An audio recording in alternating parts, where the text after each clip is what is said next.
Hello everyone and welcome to this talk. Today we have Dr Angelique Van Ombergen giving an overview of the European Space Agency's space human research activities, ranging from experiments on astronauts above the International Space Station to ground-based platforms such as bed rest, dry immersion and isolation studies.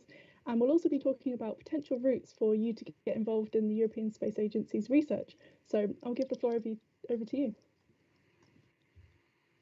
Yes, hi, good afternoon, everyone. It's my pleasure to be here. And in the next, let's say, 30 to 35 minutes, I will give you a little bit of an overview of what we do with regards to human research at the European Space Agency.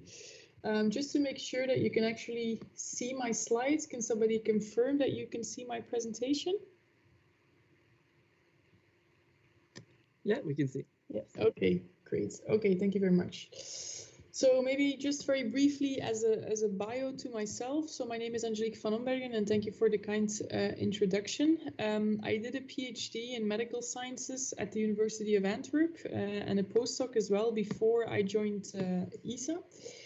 So at the university, I focused mostly on neurosciences, and in particular, my PhD topic was on how the human brain adapts to, let's say, different stress environments. So I did a research in particular on vestibular patients, so dizzy patients with a variety of pathologies, as well as on astronauts to see how their brain adapted to space flights. And this was actually my first, let's say, experience with working with cosmonauts and European astronauts. And this, of course, also led me to, let's say, aerospace medicine in general, and eventually brought me to the European Space Agency, where I'm currently working as a science coordinator for human research. And I will go into detail a little bit more on what activities we have with regards to human research. Of course, we have the ISS, but we also have a lot of ground-based platforms which really help us to better understand how humans adapt to the, let's say, peculiar and hostile environment of space.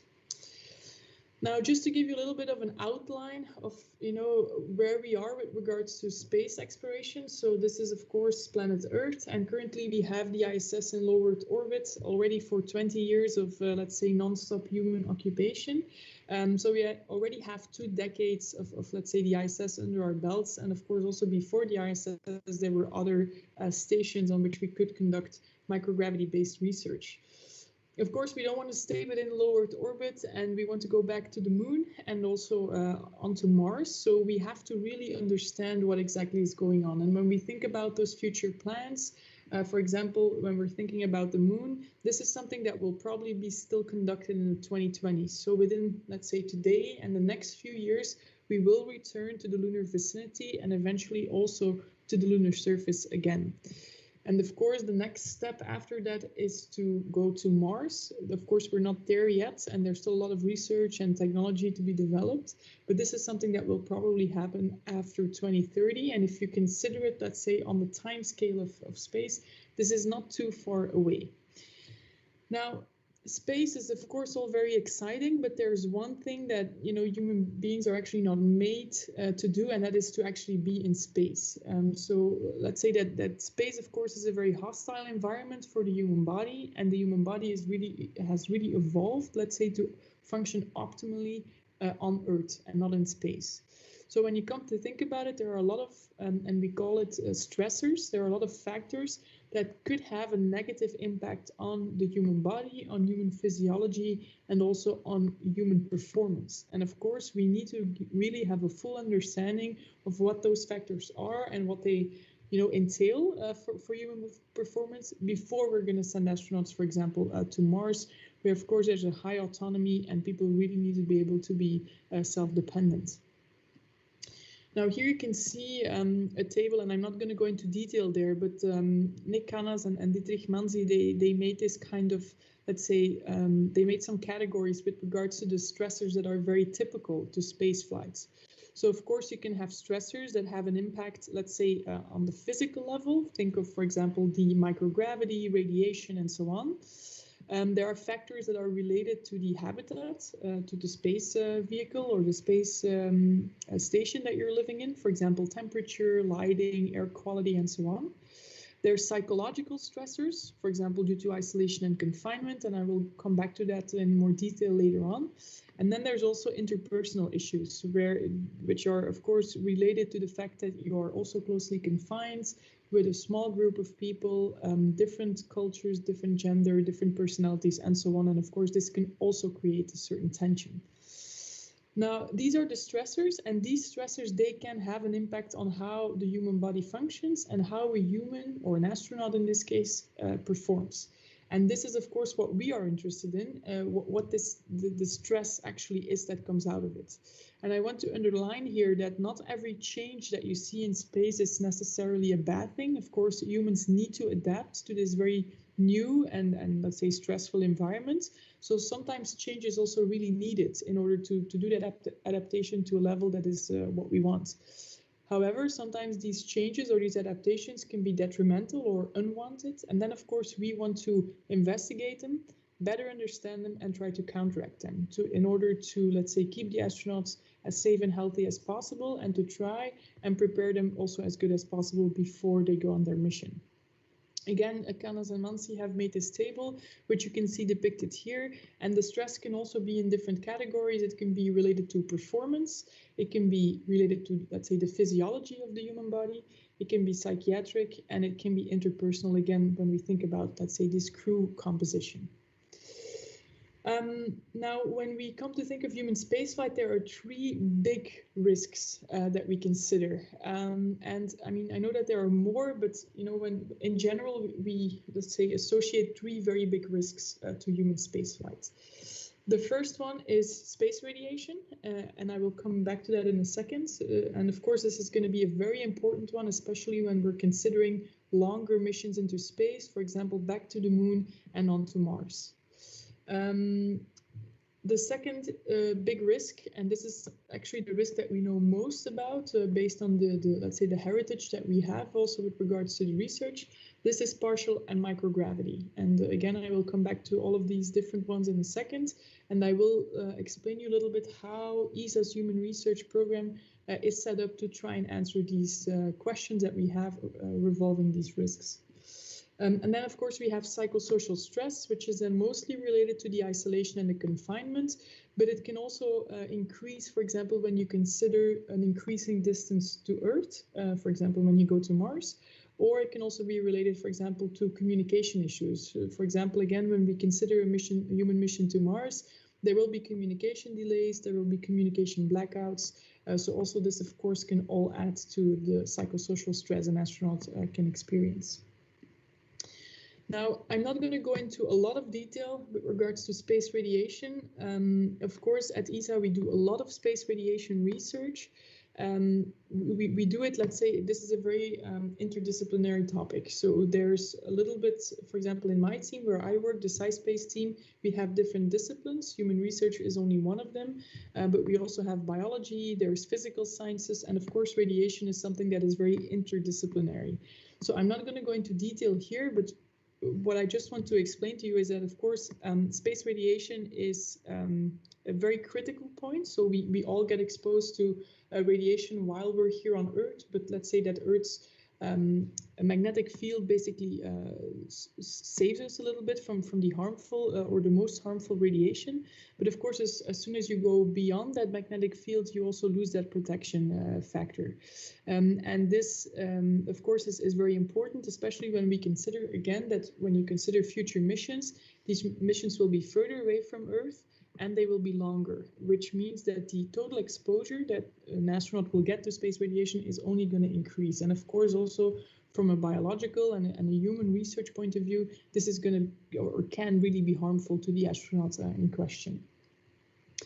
So when we consider, let's say, the biological or biomedical impact that radiation can have, there is an increased risk for cancer, and certain cancers are a little bit more susceptible to, let's say, radiation than other cancers. There is a risk for damaging some of the central nervous system effects, and there's been a lot of studies already in animals that have shown that, let's say, a higher exposure of radiation can really damage some of the brain's cells, some of the tissue that you have there, can damage the white matter you have in the brain, and this can, of course, lead also to performance decreases. Furthermore, it can also lead to cataract, you can have degenerative diseases, and you can also have a cardiovascular impact. So this is, of course, very important, and again, in particular, when we consider these future missions. Again, just very briefly here, when we go to the moon, we pass two of the Van Allen belts, which you can see depicted here in the blue. And these are basically zones, or let's say bands, where you have a high number of charged particles of high energy. And this is, of course, very harmful. And when we go to the moon, we will have to pass these Van Allen belts. So again, this will add to the total radiation exposure that an astronaut will undergo on these future missions. And again, this is going to become a very important aspect of also our future research at ESA. Here you can see a little bit of yeah, let's say what we do with regards to it. So of course, we study radiation. We have, for example, dosimeters on the astronauts aboard the ISS to, let's say, measure exactly to what kind of exposure they are on. Let's say if there's a solar flare, for example, and there's an increase, we can also look at that. So there's European dosimeters inside the ISS. And of course, we also do research on how to try to protect the astronauts from that. So there are some studies that we have running that are looking into, let's say, radiation protection for the astronauts. And then, of course, there's the more fundamental research on how radiation is coming due to solar particle events and galactic cosmic rays. But this is then really in the other areas of ESA and not specifically within our human research team, let's say. We also have a particular program set up at ESA. It's called EBER, and EBER stands for Investigations into the Biological Effects of Radiation. So there, ESA has a collaboration with 5 European accelerator facilities that can actually provide beam time that is necessary to, let's say, further get an understanding of space radiation. And in particular, it is really suited for animal and cell studies, let's say. This is, of course, important to further understand the radiation risk, but also it allows to test certain countermeasures. And I think this is also important that, of course, as I already mentioned, we try to get a fundamental understanding of some of these risks. But of course, for us as a space agency, it's in particular interesting to try and see how we can counteract that to increase and, let's say, keep the health of the astronauts as high as possible. And of course, in a lot of things that we do, and I will come back to that also later on, we try to always make the link also with the terrestrial benefit. And this is the same for space radiation. So, of course, we do research in space for space, but we also can draw a lot of valuable lessons from the space research that can then feed into, let's say, terrestrial applications. And in our specific case, in human research, of course, it often has applications for getting a better understanding of certain diseases, for treatments that can be transferred between space and Earth, and in this case for space radiation, it can help also the improvement of charged particle therapy in oncology patients. Then we come to the second risk, and this is probably the most known. And as I already mentioned, we have quite a heritage already on research in microgravity. And of course, when we consider again these future missions to the lunar surface and the Martian surface, we need to also take into account partial gravity. So we have a biomedical research program where we test astronauts aboard the ISS. And of course, this is, let's say, the best setting, because we can one-on-one relate the results to future space studies. And we are doing, let's say, European research in a variety of areas. So we are looking specifically into aging and whether, space flights or long duration space flight can accelerate aging. We are looking into cardiovascular changes, how the immune system is changed over long duration stay in space. And we see that astronauts have, let's say, an increased sensitivity also to allergic reactions and let's say, in hypersensitivity. Of course, muscle and bone changes, and these are, I think, probably the most known consequence of long duration space flight. So, of course, we have a lot of studies looking particularly into how muscle and bone decondition in space, and of course how we can try to keep that function as high as possible, for example, by exercise countermeasures, nutritional supplements, and so on. We also have neurosciences, and actually what you can see here on the upper left corner is an image from the research that I did before joining ESA, where we looked in particular into brain structure and function of astronauts before and after spaceflight. We have studies focusing in particular on nutrition and taste and perception of tastes. There's of course the respiratory system, which will also become more and more important when we consider future missions to the lunar surface, for example, for lunar dust and then Martian dust, and then also thermal regulation and so on.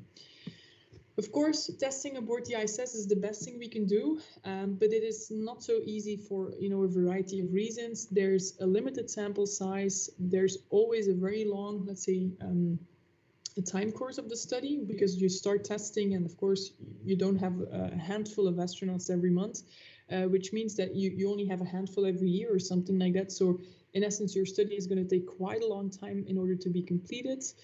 Crew time is very limited, so actually our research projects are always in competition with each other to get access to the crew. So also this delays, let's say, the final round of a study. And some procedures are just not possible in space. So your research also needs to be set up in a way that what you want to test, you can obviously measure actually in space, or at least before and after. And there are further also, of course, operational and technological constraints that we have. So of course, we want to test as much as possible aboard the ISS, but on the other hand, if we only have the ISS, we cannot make strong and let's say robust conclusions when it comes to the biomedical aspect of astronauts. So as I mentioned, there are inherent limitations of space research, which we need to account for, and we do that also by including, let's say, participants on ground-based studies. Very briefly, coming back to the sample size, what you ideally want is that you have a lot of subjects, that you have a lot of participants to your research, in particular when you consider biomedical aspects. For example, the brain, this is something that is very, there's a high variability between healthy individuals, let's say. There's a high inter-subject variability already inherent to the organ system or to the function of the system. So if you only have, let's say, 5 or 6 astronauts participating to your research, it's going to be very hard to make strong conclusions, because there is going to be variability between the different participants, even though both are within, let's say, the normal values. And there's also going to be heterogeneity in any case between the astronauts, because you will have a first-time flyer and you will have a third-time flyer, and their mission duration may be different. Their age may be different, their gender may be different, so it's going to be very hard to make any conclusions based on that. And that's actually why we also include ground-based research, because of course we can test more subjects in a shorter amount of time, we have less constraints, and it's of course also cheaper. So this really allows us to, in parallel to the ISS research that we do and that we support, we really try to get a bigger picture of, let's say, how people adapt to these stressful and extreme environments. I'm just going to briefly go through the ground-based facilities that we have. Of course, you're very free to ask questions afterwards, especially if you're not specifically familiar with the platform, but I will try to introduce it as good as possible. So an analog that we really use a lot is bed rest. So what you can see here on the picture is also how we implement it. So we expose people for a longer duration to bed rest. So people will stay in a bed, they will have a head down tilt of -6 degrees, which mimics, let's say, the fluid shift that you also have in space. And this allows us to, in a ground-based setting, test a lot of these different changes that you also see in space flight. So for example, as I already mentioned, there's the fluid shift, where you have more fluids rushing towards the head, which you also see in space due to the lack of gravity that the astronauts experience there. And we also have, of course, by keeping the people in bed for a very long time, you have disuse of the lower extremities of the legs and the feet. And of course, this also mimics what we see in astronauts due to the lack of gravity that they experience. So in essence, bed rest is what we call a terrestrial model that allows us to reproduce, if we can call it like that, some of the physiological changes we also see in space flights. And of course, this allows us to further study those, but it also allows us to test and validate certain countermeasures to try and mitigate some of these unwanted effects of spaceflight. And as I already mentioned, again, we make the link to Earth, because also this is an application that can have some interesting insights. For example, think of immobile people, think of the elderly population, people who are bedridden, and of course we can also then make this connection, let's say. On the table here, you can see an overview of the past ESA bed rest studies. So we've been doing these for 2 decades now, and you can see that there's a variety in duration. Usually, and this was the case for the last studies and will also be the case for the future studies, we do 60 days of bed rest. So this means that you have participants staying in bed for 60 days. And then, of course, you can test a specific countermeasure if you want. And this is also what we usually do. Just to give you an example, so we have in particularly focused on artificial gravity as a countermeasure or as a potential part of a countermeasure.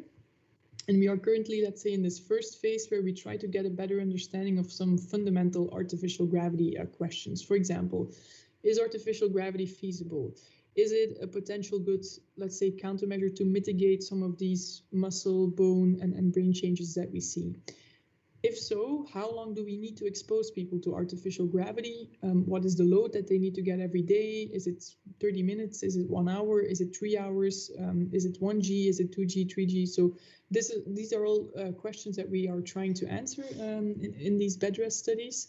We did a bed rest study with NASA in 2019, where we looked at, again, 60 days of bed rest, and we gave 30 minutes of artificial gravity. So this means we put people on a centrifuge and we spin them around. We did that 30 minutes every day at 1G, and we gave that as a countermeasure. And what we saw in that study is that based on the first preliminary results is that 30 minutes is not sufficient to counteract, for example, the muscle and bone deteriorations that you see after 60 days of bed rest. So we will build upon this in the future, where we will do 2 new bed rest studies, and where we will look at a combination of artificial gravity and exercise as a potential combined countermeasure. So we will do a study in Toulouse in France, where we will have a look at artificial gravity and bike exercise. And then we will do a study in Planica in Slovenia, where we will look at a combination again of artificial gravity and a vibration plate, where you can do resistive vibration exercises, for example, squats. And those will be done then in combination with the spinning on the centrifuge. Just to show you how these centrifuges look like, these were the old centrifuges. This is the one in Toulouse, and this was the one that was based in Cologne. And we are currently completely rebuilding those to support, let's say, these future bed rest studies. And this is an example. It's still being worked at. You can see that it looks quite differently. And what you can see here at the end of the sledge is that we will have there you will see either a bike ergometer or then a vibration plate, so that the participants to the bed rest study can actually do the exercises while they are on the centrifuge. And of course, we need to see whether this will be feasible on such a long-term study. Okay, then we move to a second analog. This is quite new also for us. So we know that our Russian colleagues have been using this for a very long time, but from the ESA side, we will now embark, let's say, on the first dry immersion study. So also dry immersion is a ground-based and terrestrial analog, and it involves actually immersing a subject into water. So you can see subject lying here. There is a fabric around the subject, and so the subject in question stays dry. But by immersing them, you can actually also induce a lot of the physiological changes that you see, that you also actually see in actual microgravity. So there will be a changing in how the bodily fluids are distributed. There's support and loading, and you will also get hypokinesia because the people stay in bed for a number of days. What's interesting in particular for dry immersion, at least for us, is that the duration is shorter. So we will do a 5-day dry immersion study. And I know that our colleagues from CNES in France have done a 3-day study. Our Russian colleagues are already up to 21 days, which is really very long. But in any case, you can see the changes very much faster than how we see them in bed rest. So this could be, let's say, a complementary model to the bed rest model that we have. And of course, this would also be interesting to get more, let's say, fundamental understanding of these changes, and again, to test and validate countermeasures. So we will have a study later this year where we will look at 20 female subjects in a 5-day dry immersion study. This will be the first study that we do. So we will not overcomplicate it. We will not do any countermeasures yet. We first really want to validate the model and get a better understanding of what's actually happening. And then, of course, in the future, we can also supplement it with specific countermeasures. And again, also here, this can relay in a certain way also to then astronauts and bedridden people, for example, on Earth, or immobilized people. Then we also have parabolic flights, and yeah, this is, let's say, the only analog that we have, which is ground-based and terrestrial, that allows to do research in actual microgravity, so not in simulated microgravity. So it's a suitable analog for a lot of, let's say, applications. We can do physiology research, especially if it's short-term. Human factors, we can do operational training and procedures. And in particular, we can also use it to test, let's say, certain countermeasures which need, let's say, still a proof of concept for suitability. Astronauts also train in parabolic flights and in the microgravity that you have there. But of course, there is a limitation to it, and that is that for each parabola that you do, you only have 20 seconds of microgravity. Of course, this is very short, and it's very hard to, let's say, translate the information that you get in 20 seconds to, for example, a 6-month mission in space. However, since again, it's the only analog that we have that allows actual research in microgravity, it's very important. And each year we have 2 to 3 campaigns that support both life sciences experiment and physical sciences experiments. So it's really, let's say, lower threshold kind of platform that we have to do first studies that need a proof of concept or you know, that need to show that there is actually there before they sometimes go onto the ISS then for a longer study. Okay, and then we come to the last risk, let's say, which is the psychosocial stress. As I already mentioned, this is largely caused by isolation and confinement in space missions, but there are also other factors contributing to that. Can be related to the high autonomy, to the extreme environment, to, let's say, the high workload that there's often in space, the lack of communication with family and friends, or with Earth and ground control in general, especially when we consider the future missions, distance from Earth, and so on. So there's a lot of things that can, of course, add to psychosocial stress. And also here, group tension and group dynamics can also contribute to the stress that you have, in particular when those are not fully in order, let's say.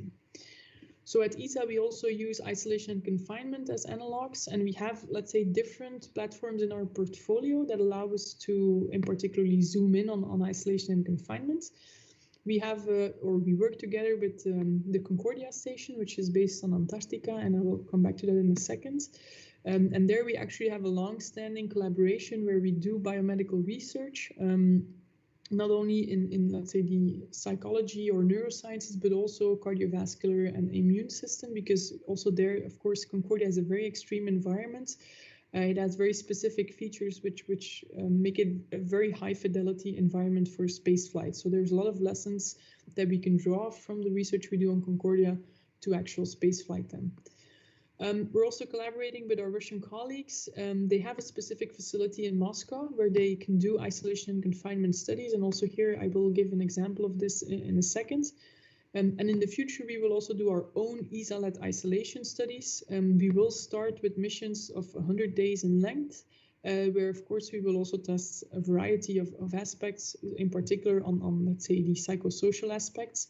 And of course, we can then also try and implement and test and validate countermeasures, for example, physical exercises, virtual reality, and everything that you can think of. So this is also something that we will, let's say, lay out in the future so that we can also have these isolation studies from an ESA-led perspective.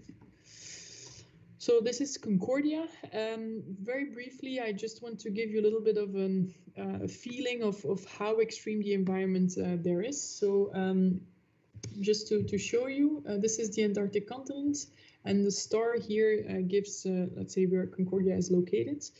The interesting thing from Concordia is that it's permanently occupied, so it's a research facility on Dome C, so it lays on the, let's say, eastern Antarctic plateau, and it also lays at a high altitude.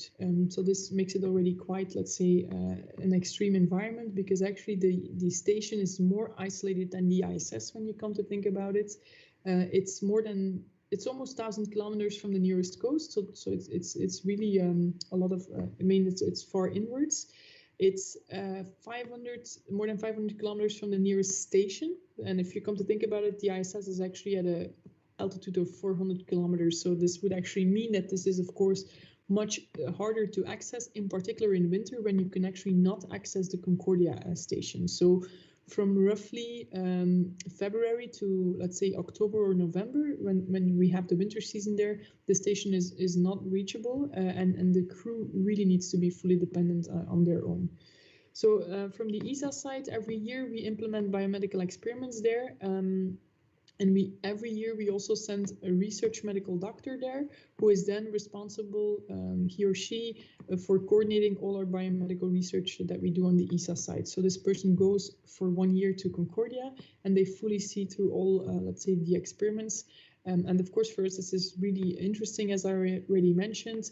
There's chronic hypobaric and hypoxic stress, also due to the altitude, which of course for us is very interesting, because this is also what we would have in a future space vehicle. So this is interesting to test, and in particular you can then test, for example, the impact on performance, on neurosciences, on sleep, on the cardiovascular system, and so on. Also from a temperature perspective, of course, it's very extreme. There's let's say, an altered day and night cycle, because of course you sometimes have weeks and months on end with darkness, and then weeks and months on end with lights. So also here, this is, especially from the aspect of the circadian rhythm, is very interesting for us. And as I already mentioned, is very isolated, and there's a very high self-dependence and autonomy required from the crew. So also here, this for us is very interesting. The crew usually consists of 12 to 16 people, where you have a mix between scientists and technicians. Yeah, also here we can, of course, then look, for example, into crew dynamics, crew cohesion, tension, and so on. And all of these factors together, as I already mentioned, make it a very high fidelity environment for space missions. And this, of course, is a crucial factor. We can also simulate certain aspects for isolation and confinement, and this is what we do on the other platforms. But of course, if you have such a high fidelity environment, we really find this very important to also use this platform as much as possible to support, let's say, what we do on ISS and for future space exploration. Now, a way to simulate, let's say, isolation and confinement is to do a simulation study where you isolate and confine people for a long period of time. And this is also what's being done with Sirius.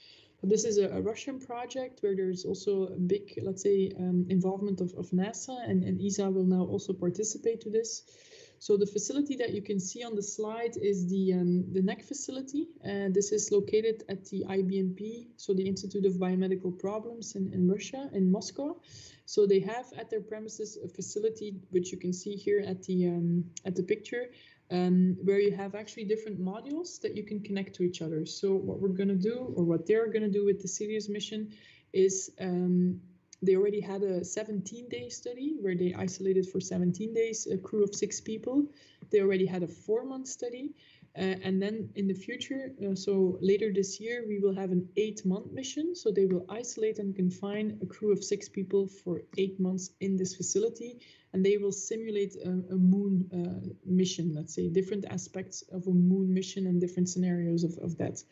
So by using the different modules, they can also, let's say, isolate part of the crew, for example, the crew who would, for example, do a lunar surface operation and then get them back to the rest of the crew after a while. They have also a facility, which you can see here, where they can simulate EVA. So there are a lot of aspects that you can play with. And of course, this is very interesting because you can really control the environment and the different aspects. But again, it remains a simulation. And of course, the crew subconsciously always knows that they're in an isolation facility in Moscow, and this is something that you can never take away, and that's why we need to complement, let's say, these highly controlled studies with high fidelity environments like Concordia. And of course, if you put all of that together, that is very interesting. So ESA will also participate to Sirius with 4 studies, which are mostly based in the neurosciences and mood and psychological state, let's say. We will also do future isolation studies that we will lead from our side, and we have a, let's say, isolation and confinement strategy with regards to that. I'm not going to go into detail here because I think I already mentioned everything, but of course, these studies are important to prepare human long-duration space missions, and we want to focus in particular on those health risks that let's say, increase the psychosocial stress that I mentioned as one of the risks associated with human spaceflight. We want to develop and let's say validate countermeasures, because the first aspect is, of course, understanding what exactly happens to human beings, and therefore we need to do these kinds of studies to get a basic fundamental insight into what happens. But for us as a space agency, the second step is, of course, to try and mitigate it, because that is what we are ultimately very interested in, to try and reduce the risks or prevent them if possible for the astronauts, and to keep the mission success and, again, the astronaut health as high as possible for future studies. And of course, if we, let's say, lay out our own strategy, we can try and standardize as much as possible between different missions, which also is interesting for us, because sometimes we have missions or studies that are set up in a slightly different concept or slightly different environmental conditions. And of course, this can already change, let's say, the results that you get from the research that you do. So by doing this ourselves, we can try and control this as much as possible. We can try and standardize this. And then after, you know, a run of a few studies, we can then really get an insight into what exactly happens, which countermeasures are effective and which are not so effective. Where is there variability in people? For example, people, of course, react differently. This is also what we see on Earth. And this variability only increases when you go into space and when you go into, let's say, extreme environments. So this is all what we try to address within these studies. I think this is my second to last slide. Just very briefly to give you an idea of you know, I mentioned a little bit all the platforms. Of course, this is our main business to host, let's say, studies on and run studies on these platforms. But we also do more, let's say, innovative research studies that look at a specific concept that we then try to get a better understanding of. And one that we did, for example, in 2019, and already now also supporting it before and after that, is hibernation and torpor, where we would look into the possibilities. And of course, right now, this is still more philosophical rather than something we can practically implement, but that we look at the possibility of hibernation and torpor on future space missions. And we know from, for example, brown and black bears that this could really have a lot of potential. So it would, of course, reduce the psychosocial stress. It would protect astronauts better against muscle deterioration and bone disuse that we see. And of course, it could also, as I already mentioned, it reduces the psychosocial stress. And in addition, it gives some additional, let's say, protection to radiation. This is what we already know from animal research. So we also try to build a little bit on these more innovative and further down the road kinds of things on top of let's say, our usual portfolio that we have. Now, very briefly, and I can also answer any questions that you might have with regards to that, but of course, we often get the question on how students and researchers can get involved into our program. So in particular for students, depending on, let's say, your level, we have a variety of ways to get involved. So there's different student programs. There's Fly Your Thesis, which concerns the parabolic flights. There's Drop Your Thesis, where we use drop towers. Of course, this is not for humans, but there is some biological and physical sciences research that can be done on those. And then there's Spin Your Thesis, where you can make use of the ground-based facilities, and in particular also of the centrifuges that we have. For those of you that have an interest in space radiation, every year there's a summer school that ESA co-organizes with GSI in Germany. So you can have a look at that. Last year, unfortunately, this was cancelled due to COVID, but there should be a new edition in 2021. So I think it's a 2-week program where you get a lot of theory, but also practical assessments and practical workshops.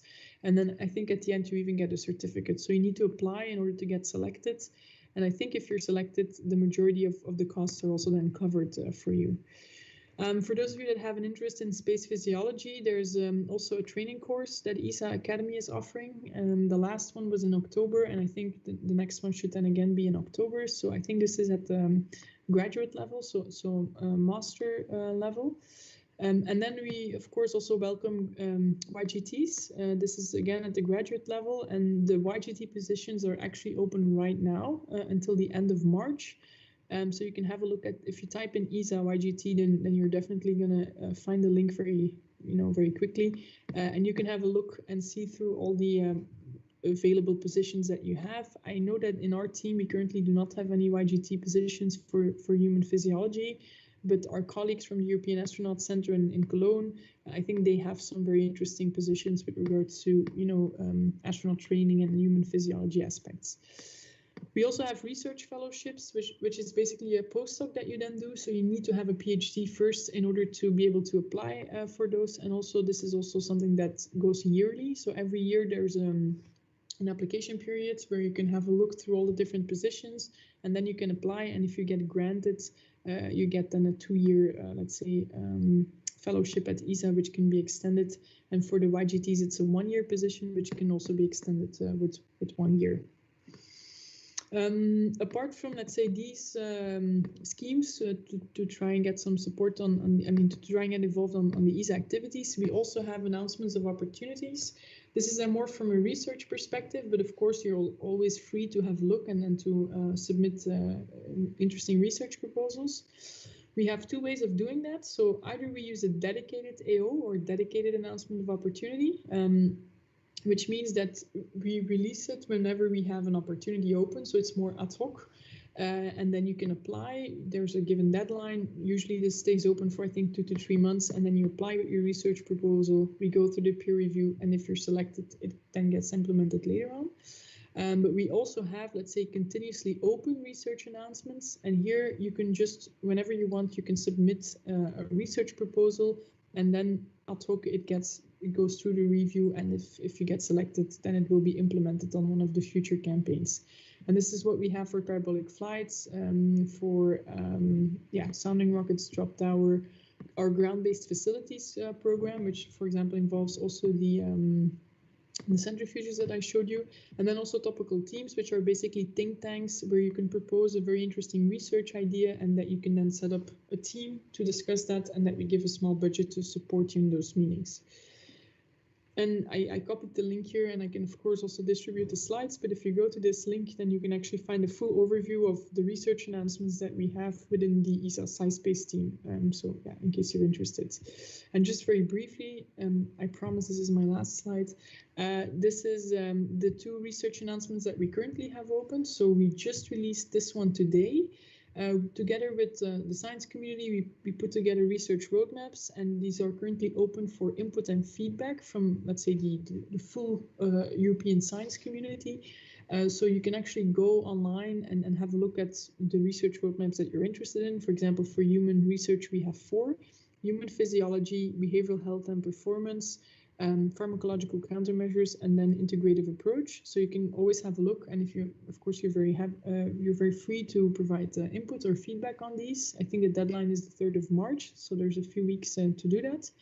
And then lastly, we currently also have an AO open where we are soliciting for biomedical research proposals to then get implemented on the Concordia station on Antarctica.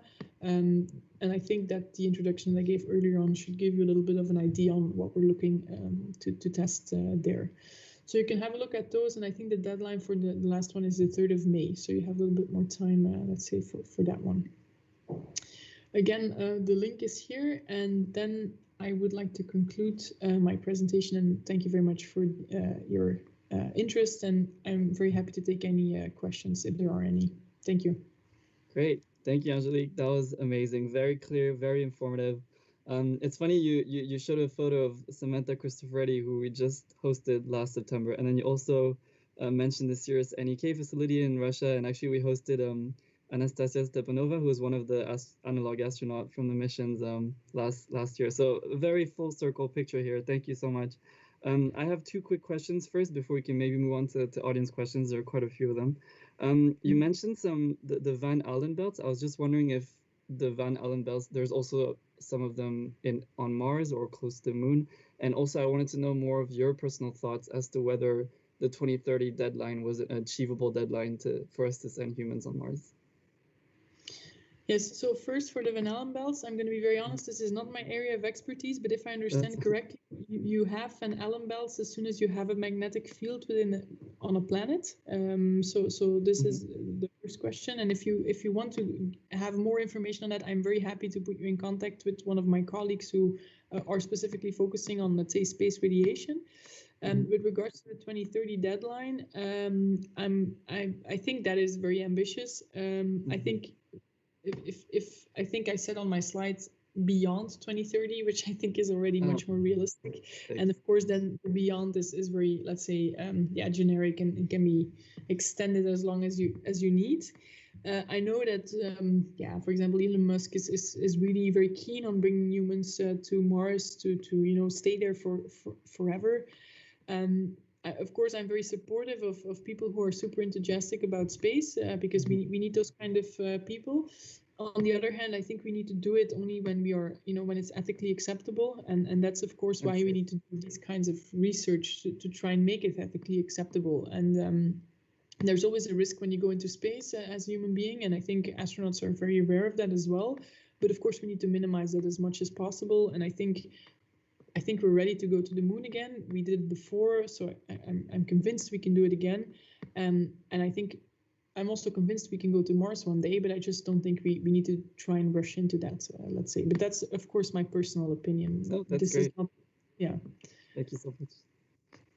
Yeah, so we have an audience question. Chris says, thank you for the awesome talk. There's a lot of exciting work being done for spaceflight in the near future. But could you talk about some of the far future technologies that currently live only in the realm of science fiction, such as cryostasis, interstellar missions, and multi-generational missions?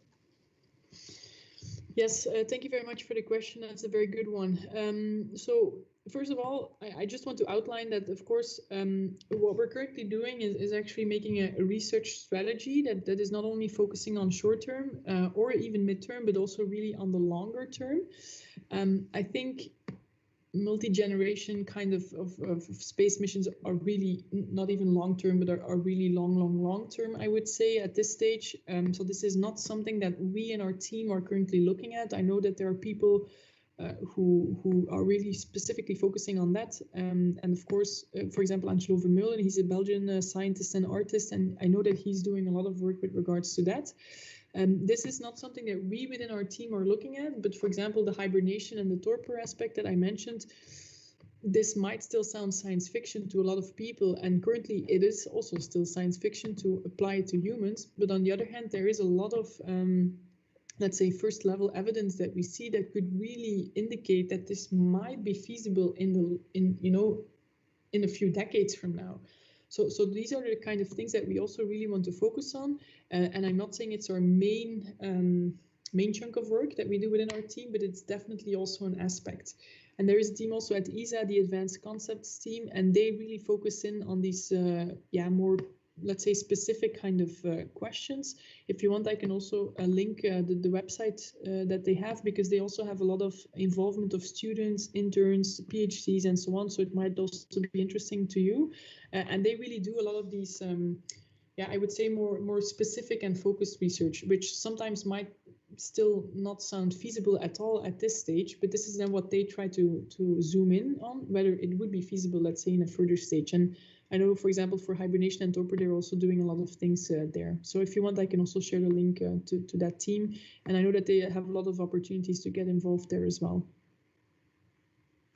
Great. I was wondering, what are some of the countermeasures you take to revert the changes induced, on the bodies and maybe the minds of the volunteers after the bed rest and the dry immersion experiments? Are there any countermeasures, or do we just leave the volunteers to go back to work? No, that's a good question. So we apply the countermeasure only during the study. So during the 60 days, and normally we only apply it in a subset of the participants that we have, so we can compare the different groups. Of course, if you come out of a 60-day bed rest study, I'm not saying you are in terrible shape, but you're definitely also not in the best shape that you've ever been in. So what we do is we have a period of 2 weeks before the study starts and 2 weeks after the study ends. So in actual terms, the participants are 3 months, 90 days, let's say, in the facility. And of course, we support them and we give them, they get medical checks daily, they get support from physiotherapists, from psychologists, and so on. So there's, let's say, a whole support package there. It's all very controlled, because otherwise we would not be able to really get a better understanding. But we don't, after 60 days of bed, we don't just send them home. We keep them in the facility for 2 weeks, and then afterwards they come in there's a schedule there, but they come in every at certain, let's say, frequencies to also get checked. So yeah, this is something that we of course follow up very closely. Cool, thank you. And I think as soon as you said isolation studies, everyone's minds kind of jumped straight to lockdown and coronavirus. So Paul asks, did ESA or other space agencies study the behaviour of people during different lockdowns? And then further on from that, is there something that the isolation kind of subjects do to combat this boredom when they're in the facility? That's a very good question. And I know that in our team, we have not looked in particular into this yet, because of course it's all still very new. But of course you could consider specific, in particular when they're very strict lockdowns, you could consider it also, let's say, as a sort of not high fidelity, but at least it would give some insight also into sort of space missions, especially if you think about people, for example, living in the city in a very small apartment that are really confined, that maybe share the apartment with other friends or with family. So you could consider it let's say a high fidelity analog almost. I know that there was some publications who have advocated for that, to use that also as, let's say, an example, which we could draw important lessons from for space flight. And I'm thinking of the last part of the question. I don't know if you can maybe repeat it, because I briefly forgot. Yes, it was what did the isolation subjects do to combat the boredom, and is that something that we can kind of transfer into our own lockdown lives? So this is, of course, something that we are also looking into, and that, for example, the topical teams that I mentioned, the think tanks, we recently had one submitted on mindfulness, and I can imagine that this is something that a lot of people have been, and you can also see it, in the news, in the articles, and what people are, posting on social media and so on. It seems like that is something that a lot of people have turned to, and that can have really beneficial effects, especially to counteract that increased psychosocial stress that I mentioned earlier. So yeah, I think this is something that we definitely need to have a look at a larger scale, and it's actually funny because, of course, we interact, for example, with the Concordia doctor that we have that is being sent from ESA side, and yeah, at some point he was even less confined than we were. So it was it's weird to come to think about it, that we actually are still in this very weird and challenging situation that actually holds a lot of parallels to the challenging situation that space sometimes gives on let's say, psychosocial aspects. So indeed, this is a very important thing. We have not conducted any specific studies for that yet, but of course we can draw a lot of lessons from the situations. Great. Can you hear me? I'm not sure. I think my Wi-Fi is a bit giving up. Can you hear me? Okay. Yeah. Thank you. So I've personally met a lot of, more and more analog astronauts and people working in space who have been medical doctors before, or from biology backgrounds. I was wondering if you had any advice or any thoughts on how we can improve visibility when people are choosing what career they want to do at university level, for them to change industries and consider a career in space, especially if they're from the medical background or life sciences. Well, I think this is a very good question. The issue that I think we have is that, of course, we need a lot of good people because as I just went through the platforms that we have on very high level, but of course, for each of these platforms, or for the human body, if you consider it as a whole, there are so many things that we do not know yet. There's so many things, there's so many knowledge gaps, there's so many things that we haven't even the slightest clue on. I mean, there's a lot of things that we already have a good understanding of, but the more you know about something, also the more that you realize that there are so many things that you do not know. And this is something that this is research, I think, in general, but of course something we also see in space. And so we need a lot of good people who can dedicate, let's say, their time and their intellect to what we're trying to achieve here. On the other hand, of course, the opportunities to get involved are limited, and I also fully understand that. It's not because I tell you that there are YGT positions that it's just a plug and play to get one of those positions. There's a lot of competition, and it's not so easy, but I think that what you can see is that space is becoming more embedded, let's say, in our daily lives, especially with the commercial space flight as well. You hear and you see more of space, at least this is what I'm experiencing. And I think this will also definitely change in the future, and that space will become, let's say, more accessible to more people. And with regards to creating more visibility, I mean, I think, for example, what you're doing right here is setting up these talks weekly with experts from different fields.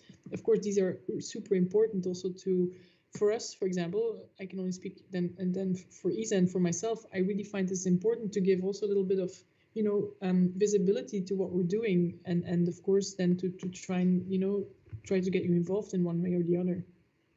Great, thank you. Yeah, so we've got another audience question. Thank you again for the talk. We appreciate the efforts of making sure that we travel to Mars when ethically ready.